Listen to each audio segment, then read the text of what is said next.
Seigneur, ta parole est grande, elle demeure à jamais. Ta parole est infaillible, rien ne peut la supprimer. Bienvenue à vous, chers spectateurs, ainsi qu'à tous nos spectateurs dans le monde entier, dans un nouvel épisode de notre émission d'études quotidiennes Toute la Bible. Nous poursuivons notre étude dans le livre du Cantique des Cantiques. Nous sommes toujours au chapitre 1. Si Dieu le veut, nous allons étudier les versets 9 à la fin du premier chapitre. Permettez-moi tout d'abord d'accueillir notre invité, le serviteur du Seigneur qui est avec nous au studio, le Dr Farid Zaki. Bienvenue, Dr Farid. Merci beaucoup. Bienvenue aussi à nos invités, honorés de vous recevoir. Dr Farid, au chapitre 1, verset 9, le marié dit « C'est à une jument attelée au char du Pharaon que je te compare, mon ami. » Quelle est la similitude entre la mariée et les chars du Pharaon? Que signifie cette comparaison? Depuis l'Antiquité, l'Égypte est réputée pour ses chevaux robustes, très robustes, et même très rapides pour tirer les chars, ainsi que pour leur beauté et la synchronisation de leurs mouvements. Et les pharaons comptaient autrefois, lors de leur guerre, sur des chars de guerre tirés par des chevaux. Et ici, le marié décrit la mariée et dit « C'est à une jument attelée au char du Pharaon que je te compare », comme s'il voyait en elle en vérité trois choses. La première, la beauté. La beauté de la jument attelée au char, parce qu'à ce moment-là, la jument paraît belle et bien ornée aussi. La deuxième, c'est l'agilité.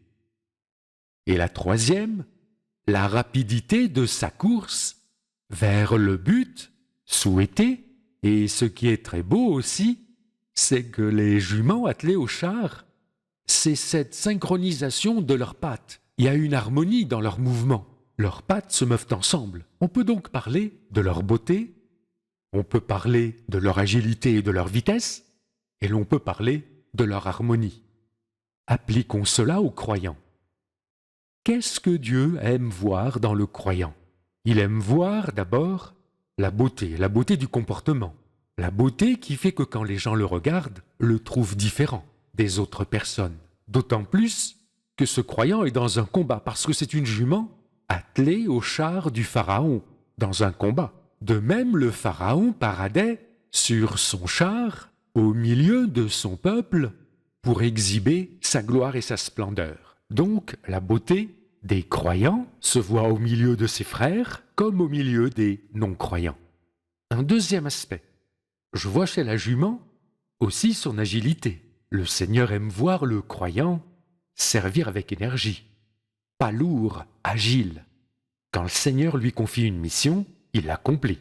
Il n'est pas entêté. Jonas, Dieu le missionna. Malheureusement, il n'a jamais été une jument attelée au char du Pharaon. Mais il a voulu fuir le Seigneur parce que la mission ne lui plaisait pas, jusqu'à ce que le Seigneur l'ait ramené, et même quand le Seigneur l'a ramené. Et il n'a obéi que forcé et contraint. Le troisième aspect, c'est que le Seigneur aime voir les croyants bien organisés. Pas comme un cheval qui lève une patte, alors que l'autre reste immobile, mais une marche harmonieuse et ordonnée parmi les fidèles. Nous adorons le Seigneur, nous le servons dans une même unité, une unité de pensée et une unité de but. Si la jument parle de guerre, s'agit-il de guerre menée par la communauté des croyants ou de guerre menée par le croyant individuel? Tout d'abord, excluons complètement de notre esprit toute idée que le croyant ou le vrai christianisme enseigne la guerre.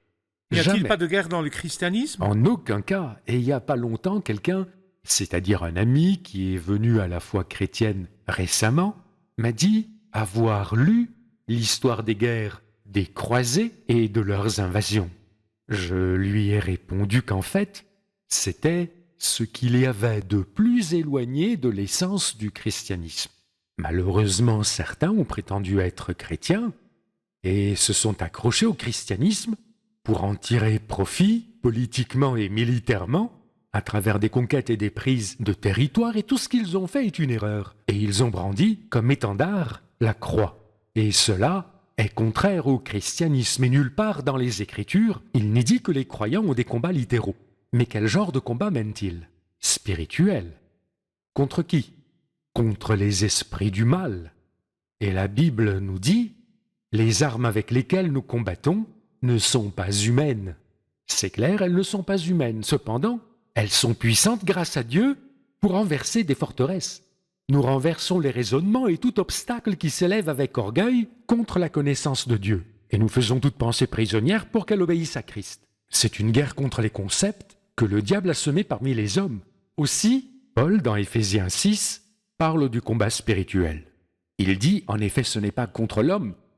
Et ce verset contient le critère décisif. En effet, ce n'est pas contre l'homme que nous avons à lutter. Nous ne guerroyons pas contre des êtres, nous aimons nos ennemis même s'ils nous sont hostiles, mais contre les puissances, les autorités, les souverains de ce monde, de ténèbres contre les esprits du mal dans les lieux célestes. Peut-être que quelqu'un qui nous regarde en ce moment dira « Vos paroles sont belles en ce qui concerne le Nouveau Testament. » Oui, Les enseignements du Christ disent « Aimez vos ennemis, bénissez ceux qui vous maudissent, faites du bien à ceux qui vous C'est cela. détestent. » Mais qu'en est-il de l'Ancien Testament, des guerres de l'Ancien Testament, des massacres et des effusions de sang de l'Ancien Testament? N'était-ce pas des commandements de Dieu? N'était-ce pas une autorisation biblique de tuer et de brûler les villes? Nous allons faire une pause, puis nous reparlerons de cette partie importante.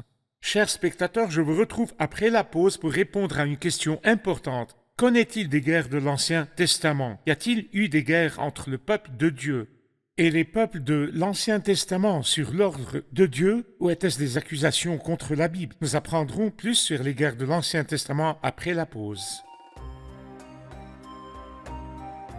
Lorsque Dieu a décidé de libérer le peuple d'Israël de l'esclavage d'Égypte, il n'a pas dit « Je vais vous libérer parce que vous êtes un peuple merveilleux, parce que vous êtes un peuple supérieur aux Égyptiens ». Mais Dieu a donné à Moïse la raison de son attachement à ce peuple en disant « J'ai entendu ses gémissements ». Voilà ce qui a touché Dieu. La réponse se trouve entièrement dans son amour et sa grâce. C'est leur condition misérable qui a poussé la personne de Dieu à leur ouvrir la délivrance. Dieu a dit qu'il se souviendra de son alliance avec Abraham, Isaac et Jacob. Dieu est fidèle et véridique.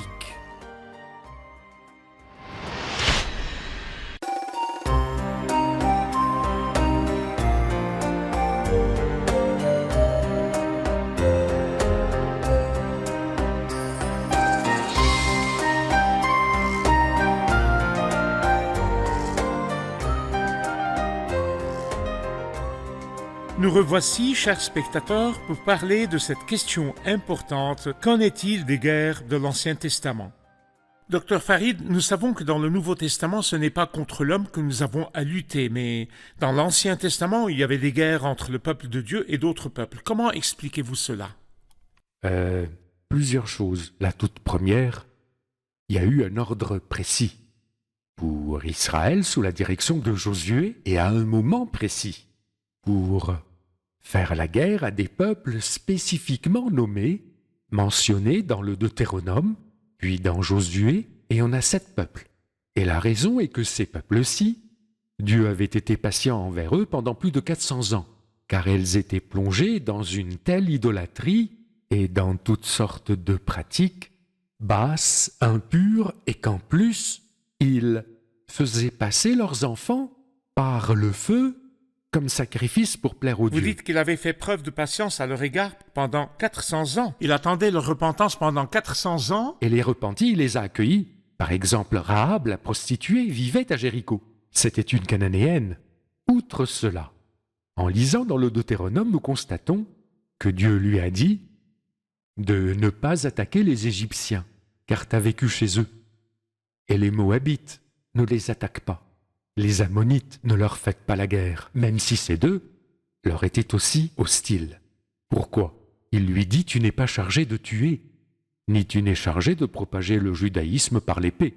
Non, n'oublie jamais que tu n'as qu'une mission bien précise à accomplir, comme si le peuple d'Israël était entre les mains de Dieu comme le scalpel d'un chirurgien qui enlève une tumeur cancéreuse. Ou un policier chargé par les autorités d'éradiquer le mal, d'arrêter un terroriste ou Tout à fait. d'exécuter une C'est sentence ça. de mort. Exactement. Et en approfondissant notre étude, on saura qu'il n'y avait pas d'ordre permanent de faire la guerre, comme le disent certains, sans avoir lu, se contentant d'idées rapides, ramassées d'ici et de là. Mais mettons-nous d'accord sur quelques principes. Oui, Le peuple de Dieu était le seul peuple sur terre à avoir une relation avec Dieu et était comme celui qui exécutait les ordres du roi. Son juste jugement, il voulait éradiquer un certain mal et le Oui. peuple de Dieu était l'instrument de l'exécution des jugements. Tout comme dans les jugements ordinaires, aujourd'hui dans le système judiciaire, il y a celui qui exécute les jugements. Est-ce que je blâme celui qui exécute la peine de mort contre quelqu'un sur l'ordre des autorités et lui dit qu'il est meurtrier? Il C'est exécute vrai. dans le cadre de la justice. Le peuple a été l'instrument de l'exécution de la peine de mort contre la méchanceté de certains peuples. et j'ajouterai, frère Ayad, que Dieu, n'étant pas injuste, a mis aussi son peuple en garde contre ces mêmes pratiques. Et quand ils lui ont désobéi, il leur a envoyé qui les humiliait. Il leur a envoyé les Assyriens, ensuite les Chaldéens. Le premier principe est donc que Dieu a été patient face à la méchanceté de ses peuples pendant 400 ans. Il leur a donné le temps pour se repentir, mais ils n'ont pas voulu se repentir. C'est pourquoi Dieu a dû exécuter le jugement contre eux, car Dieu est saint. Qui utilisera-t-il pour exécuter le jugement? Il a utilisé son peuple qui le connaît et qui n'était que son instrument pour exécuter le jugement sur son ordre. Et Dieu voulait leur enseigner la sainteté pour qu'ils voient qu'il déteste le mal et qu'il juge le mal. Si vous gardez mes commandements, je vous épargnerai ce jugement. Si vous suivez Parfait. l'exemple de ces méchants peuples, il vous arrivera ce qui leur est arrivé. Tout à Et fait. c'est ce qui s'est passé. Lorsque le peuple de Dieu n'a pas obéi et ne s'est pas laissé dissuader comme les nations qui l'ont précédé, il lui a envoyé Nebuchadnezzar, qui l'a emmené en exil, a emmené ces jeunes gens en exil, a détruit les murailles Et de il sa a tué ville. les meilleurs d'entre eux. Dieu est juste. Il est le roi, il est le chef, et c'est lui qui prononce la sentence de mort ou fait grâce. Il fait grâce à qui il veut et il endurcit qui il veut. La Bible n'accuse donc pas Dieu dans l'Ancien Testament d'être un Dieu sanguinaire, pas du tout. Il a été patient avec les Amoréens pendant 400 ans avant d'exécuter son jugement. C'est vrai. Très bien, nous avons dû nous arrêter là, docteur C'est Farid. très bien. Avant de poursuivre notre étude, le marié a comparé la mariée à une jument attelée au char du pharaon. Puis, Oui. au verset 10, il commence à parler de sa beauté. Quelqu'un a appelé cette beauté accessoire spirituel. Il dit, tes joues sont charmantes avec des bijoux, ton cou est charmant avec des colliers. Nous te ferons des bijoux en or avec des points en argent. Avant de passer aux accessoires d'embellissement, j'aimerais connaître la signification spirituelle des mots joue et cou. Nous avons établi au début du livre un guide. Pour nous aider à comprendre ces termes, quelle est la signification spirituelle des mots joue et cou? Une joue, naturellement saine, témoigne de la santé d'une personne. Une joue qui est une joue fraîche, avec une circulation sanguine normale et un taux d'hémoglobine normal, n'aura pas de pâleur sur le visage. Nous avons même une expression simple pour décrire une personne ou un petit enfant.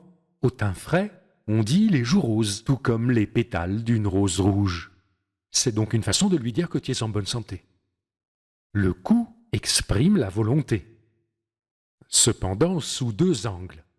Si le cou est raide, comme celui des Israélites, cela parle de la désobéissance. Mais si le cou est soumis, cela parle donc d'obéissance et de soumission. Alors ici, il lui dit « Je me réjouis de ta santé spirituelle et je me réjouis aussi de ta volonté soumise et je veux te les orner. » En fait, je me réjouis de la grande beauté morale de la parole de Dieu, docteur Farid. Lorsqu'elle parle de beauté, de pudeur et de fraîcheur spirituelle, et du coup, de nombreux chapitres de la Bible disent que le peuple d'Israël était un Raide. peuple au cou raide. Le cou raide. Mais oui. quelle beauté pour un croyant de s'incliner devant Dieu. Je m'incline, je plie le cou devant Dieu. Nous répétons ici qu'il s'agit de termes spirituels. Tout à fait. Ce cou qui doit être orné, docteur Farid, comment l'est-il dans ces paroles? Il lui dit « Tes joues sont charmantes avec des bijoux, et les bijoux étaient des rangées de perles. » Et en Orient, et ça on devrait le savoir, et s'en souvenir qu'il écrit à une époque à laquelle les femmes portaient sur le visage une sorte de voile orné de rangées de perles. Et ton cou est charmant avec des colliers, comme des chaînes. Puis nous te ferons des bijoux, je pense que c'est pour la poitrine, en or, et ces chaînes étaient constellées de points ou de perles en argent. Imaginez la scène, sur ses joues, des rangées de perles, et autour de son cou, des colliers, et sur sa poitrine, il y a aussi des chaînes en or, et toutes ces chaînes sont constellées de perles précieuses. Et le sens spirituel, qu'est-ce qui embellit le croyant? En fait, il y a de très belles parures spirituelles qui l'embellissent. Laquelle? Et vous venez d'en citer une. Lorsque Pierre s'est adressé aux femmes chrétiennes, il dit que ce qui lui convient, c'est d'être pudique, habillée d'une manière décente et simple. Et plus elle se paraît de douceurs intérieures, qu'il a appelée la pureté incorruptible d'un esprit, doux et paisible, qui est d'une grande valeur devant Vous Dieu. dites que la Bible enseigne la décence aux femmes chrétiennes. La décence, bien sûr. L'accusation courante contre les chrétiens, contre le christianisme et la Bible, est que le christianisme est un christianisme nudiste, comme on dit. Y a-t-il des textes bibliques qui enseignent la décence? Il y a un texte que j'ai mentionné dans 1 Pierre 3. L'apôtre Pierre donne des instructions très très bien claires. Et il dit « Femmes, soumettez-vous à vos maris ». Il rajoute que votre parure ne soit pas une parure extérieure. Cheveux tressés, ornements d'or ou vêtements élégants. Ce qui est frappant. Ne vous concentrez pas sur cela, mais plutôt celle intérieure et cachée du cœur la pureté incorruptible d'un esprit doux et paisible, qui est d'une Devant grande Dieu. valeur devant Dieu. Un autre chapitre de 1 Timothée 2 dit que les femmes pieuses, qu'ont-elles? Les femmes habillées d'une manière décente se parent d'une manière décente. C'est bien clair. Quelle est leur D'une manière décente. décente, qui ne montre pas des parties du corps, avec pudeur et simplicité. Et le mot pudeur est parfois traduit par timidité, toute féminine et spécifique. Et simplicité, c'est la discipline. La discipline dans la parole, la discipline dans la pensée, le mouvement, en tout. Telle est l'image biblique de la femme en termes d'habillement et aussi d'attitude dans tout son être, quoi. C'est donc le modèle, la Bible est le modèle. Si les chrétiens s'écartent du modèle, leur vie devient Exactement. comme celle du monde. Nos comportements et nos habits comme ceux du Certainement. monde. Donc ne jugeons pas le christianisme sur un comportement, mais sur les mots de la parole mots. de Dieu. À 100%. J'aimerais que les croyants, j'aimerais que les chrétiens reviennent à la Bible pour voir ce qu'elle dit. Nous Amen. allons faire une pause puis poursuivre notre étude. Chers spectateurs, je vous retrouve après la pause, ne quittez pas.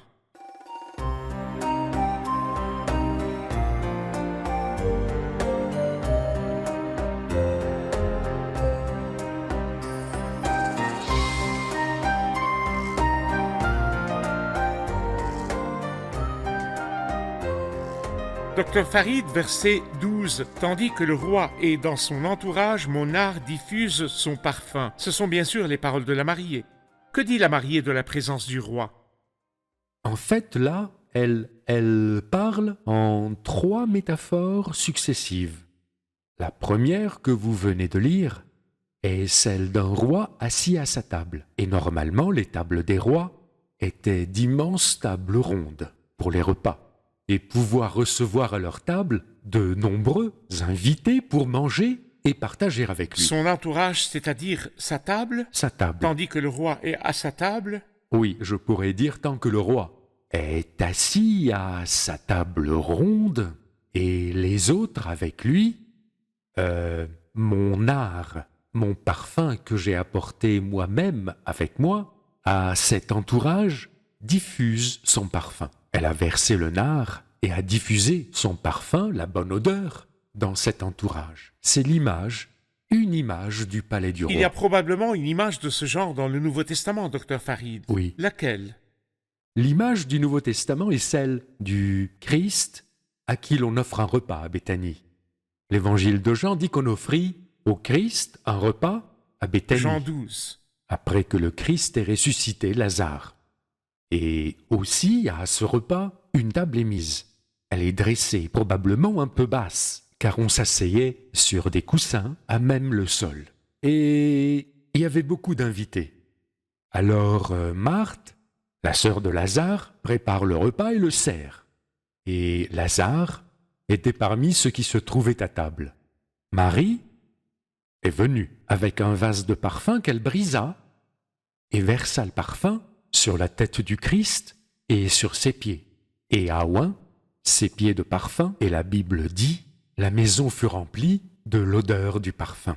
C'est à peu près l'équivalent dans le Nouveau Testament de cette expression dans le Cantique des Elle Cantiques. parle essentiellement de notre réunion autour du Seigneur pour adorer le Seigneur et lui offrir des sacrifices de louange et d'actions de grâce semblables au nard offert à Dieu.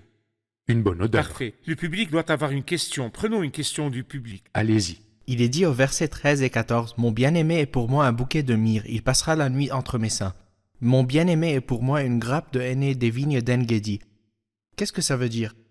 Une image qui demande vraiment à être expliquée. Après avoir parlé de son entourage ou de sa table, elle dit « Mon bien-aimé est pour moi un bouquet de myrrhe. Il passera la nuit entre mes seins. » Qu'est-ce que cela veut dire? Elle compare le bien-aimé à la myrrhe. La myrrhe était un liquide que l'on obtient à partir de plantes, d'arbres, et son prix était très élevé car, une fois solidifié, l'odeur de la myrrhe était très parfumée et de fait, on l'offrait à des rois. Et c'est l'un des cadeaux du livre d'Ésaïe destiné à être offert au futur roi, le Christ. Et lorsque le Christ est venu dans notre monde, les mages venus d'Orient lui offrirent de l'or, de l'encens et de la myrrhe. La myrrhe symbolise dans la Bible la souffrance. Tout d'abord parce qu'elle était obtenue en coupant dans l'arbre. Et curieusement, dans la vie du Christ, du début à la fin, la myrrhe est mentionnée. À sa naissance, on lui offrit de la myrrhe, et lorsqu'il était sur la croix, tout de suite avant qu'il ne meure, on lui donna à boire du vinaigre mêlé de fiel, et c'était une sorte de boisson utilisée pour anesthésier. Voilà pourquoi il ne voulut pas la boire. Cela nous renseigne sur les souffrances du Christ. Bon, que produisent les souffrances du Christ chez ceux qui l'aiment? Elles produisent de l'amour, de la reconnaissance et de la consécration. Et c'est l'image devant nous. Un bouquet de myrrhe, elle recueille toutes les souffrances, les enveloppe dans un bouquet, un sac, dans un sac, elle le scelle et le met sur sa poitrine. C'est pourquoi elle dit « Il passera sa nuit entre mes seins », c'est-à-dire dans le lieu le plus proche de mes affections. La méditation sur l'amour du Christ doit immédiatement faire naître un grand amour pour le Christ. Tous les vrais consacrés n'étaient motivés que par l'amour.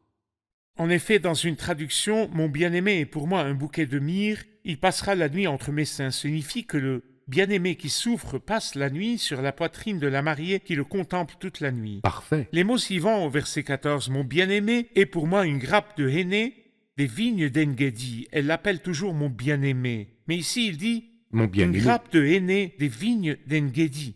Oui, Qu'est-ce que cela veut après dire? tout, n'oublions pas, c'est un livre poétique. Et nous devons revenir à l'endroit où il a été écrit, la Palestine, qui était réputée pour bien des types de fleurs que l'on ne retrouve peut-être pas dans d'autres pays. Ici, il s'agit des fleurs du henné, le henné. Et le mot grappe pourrait être aussi compris comme tige ou gerbe. Bouquet. Un bouquet de fleurs du henné. Ceux qui ont visité ces régions ont dit que ça sentait bon. Elle a pris donc ce bouquet ou ces grappes et les a soulevées et s'est déplacée avec. Et partout où elle allait, le parfum était senti. Donc elle, en premier, dans la première scène, elle est assise à sa table, avec son art qui se diffuse. Après cela, elle apporte la myrrhe et le met sur sa poitrine. Et puis elle se déplace avec. Et j'y vois l'image des croyants consacrés à Dieu qui diffusent la bonne odeur du Christ. Paul a dit à l'église de Corinthe, en parlant du ministère, que Dieu soit remercié, lui qui nous fait toujours triompher en Christ et qui propage partout, à travers nous, le parfum de sa connaissance. Nous sommes en effet, pour Dieu, la bonne odeur de Christ parmi ceux qui sont sauvés Parfait. et parmi ceux qui périssent. Nous nous rappelons la persécution de David par Saül. Saül ne l'a pas reconnu comme roi et l'a humilié. Il s'est caché là-bas à En-Gedi. Guédi. C'est comme si la mariée disait « Bien que le monde n'apprécie pas mon bien-aimé maintenant, et ne le reconnaisse pas comme roi, et Oui. ne le reconnaisse pas comme sauveur, il est à mes yeux le roi couronné dans les vignes d'En-Gedi, une grappe de henné, un bouquet de fleurs de henné. » Nous sommes arrivés à la fin de l'épisode, que Dieu vous bénisse. Merci. Revoyons l'épisode avec nos invités. Qu'avons-nous appris de l'épisode d'aujourd'hui? Plus je passe de temps avec le Christ, plus j'ai une relation et une communion avec lui. Et quand je sors parmi les gens, je diffuse la bonne odeur de Christ. Amen. Ce qui est beau, c'est que dans le christianisme, la parure d'une femme n'est pas une parure extérieure, mais la parure est la pudeur, la simplicité et la décence. Merci, que Dieu vous bénisse. Merci, Dr Farid. Nous sommes ravis de vous avoir parmi nous. Nous nous Merci. reverrons dans un autre épisode. Si Dieu le veut. Chers spectateurs, le marié dit avec admiration à la mariée: tes joues sont charmantes avec des bijoux, ton cou est charmant avec des colliers. Il admire ses joues et son cou, et nous avons appris dans notre étude, dans ce livre, que ces mots sont des mots spirituels. Nous avons appris que les joues nous parlent de rose, de fraîcheur, de vie. Plus le croyant a de la vie, plus il a de la fraîcheur spirituelle. Mais le cou, surtout le cou qui ne s'incline devant personne d'autre que le Seigneur se réjouit des croyants fidèles contre lesquels les persécuteurs peuvent venir, porter l'épée et vouloir qu'ils s'inclinent devant un autre nom que le nom de Dieu. Mais il y a des héros courageux qui font face à l'épée et acceptent l'épée plutôt que de plier le cou devant un autre que Dieu. C'est pourquoi Dieu prend plaisir au cou qui ne se plie pas et ne renie pas le nom du Christ. Sois fidèle jusqu'à la mort et je te donnerai la couronne de vie. Je vous retrouve dans le prochain épisode, une nouvelle étude du livre du Cantique des Cantiques. Que le Seigneur soit avec vous.